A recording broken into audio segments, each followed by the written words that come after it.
C'est l'heure du dragon, le soleil pointe son nez alors, profite de ces 30 secondes.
La vie est faite de cycles. Il y a des moments où tout semble être source d'abondance. Le travail est limpide, ça sonne à la porte, tu jouis d'un soutien super solide, le monde s'offre à toi de lui-même. En bref, tous tes besoins sont comblés, t'es pleinement satisfait. Il y a aussi des moments où tu dois te retirer dans la montagne parce que t'as un peu trop appuyé sur l'accélérateur, pendant un peu trop longtemps d'ailleurs. Quelque part, il y a un malaise intérieur qui s'est installé. J'ai lutté pendant des années avec ça. Et j'ai compris quand le soleil brille, quand il est à son apogée, à son point culminant à midi, le seul moyen pour lui de rétablir son ordre naturel, son équilibre de nature universelle, c'était juste de décliner. Autrement dit, de décliner sa lumière. Ça m'a vraiment marqué.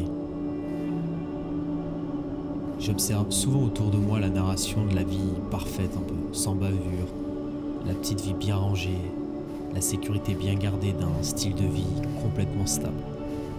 Alors oui, c'est confortant, puis en plus, c'est facile à s'identifier. Mais j'entends plus rarement parler de l'histoire du type qui voyage trop, qui découvre chaque culture un peu trop rapidement, surimpliqué dans chaque rencontre, chaque pays qu'il entreprend d'absorber. Un peu comme un insatiable errant. Et c'est vrai que c'est pas très glamour dit comme ça. Pauvre type, il s'intéresse trop au monde, aux cultures qui la constituent. En fait, c'est juste que personne se lamente de ça. Mais ça a un coût.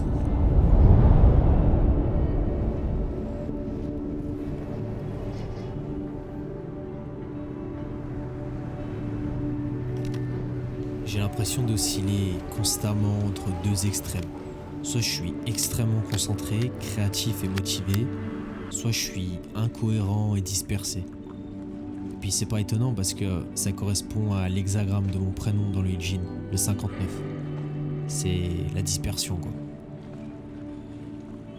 En fait, il n'existe aucun monde où je puisse créer à la fois de la valeur pour mes clients et rester tranquillement assis sur la plage à publier du contenu au hasard un lundi après-midi. Et nourrir ces deux polarités, c'est juste fatigant.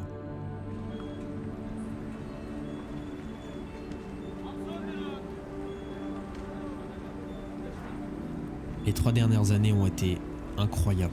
Méditation, études, travail acharné et musculation. J'ai l'impression que toutes mes habitudes sont désormais super bien établies. Mais cela est rarement durable. Je projette souvent le moment idéal pour assembler toutes les pièces du puzzle. Je me suis dit, une fois arrivé en Turquie, je prendrai le temps de travailler dur, de mettre mes idées en pratique, de retrouver une concentration aiguë. Et maintenant que je suis ici, je pense qu'au prochain pays dans lequel je vais vivre.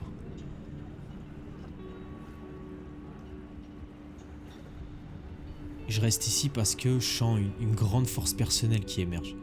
Un peu comme une énergie qui me pousse à relever le défi que je me suis lancé, même si, pour être tout à fait honnête, j'ai encore du mal à l'exprimer.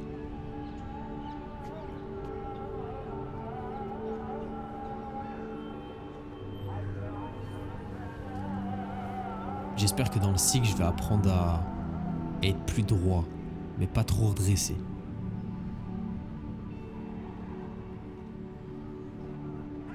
D'apprécier le pur moment de focus.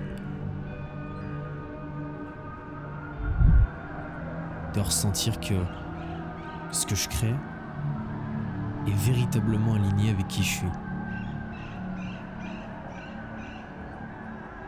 De toute manière, j'ai réalisé quelque chose en venant ici. Il n'y a pas de cycle, d'époque ou d'hexagramme meilleur qu'un autre.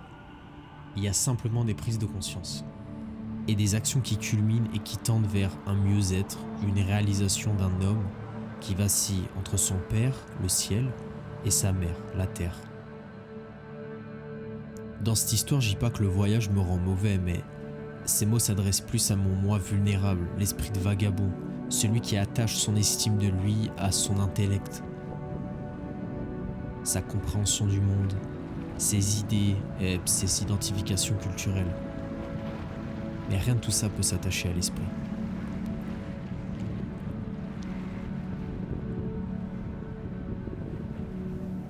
Pour l'instant, j'apprends donc l'art du voyage de l'instant.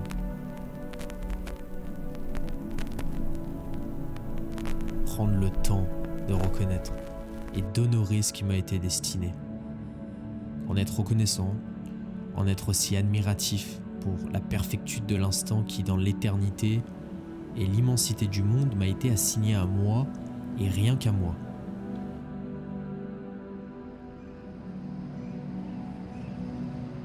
L'herbe sera toujours plus verte ailleurs, mais un moment de joie, lui, il est multicolore.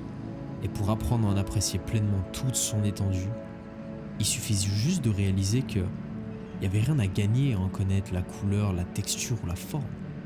Il fallait juste le reconnaître.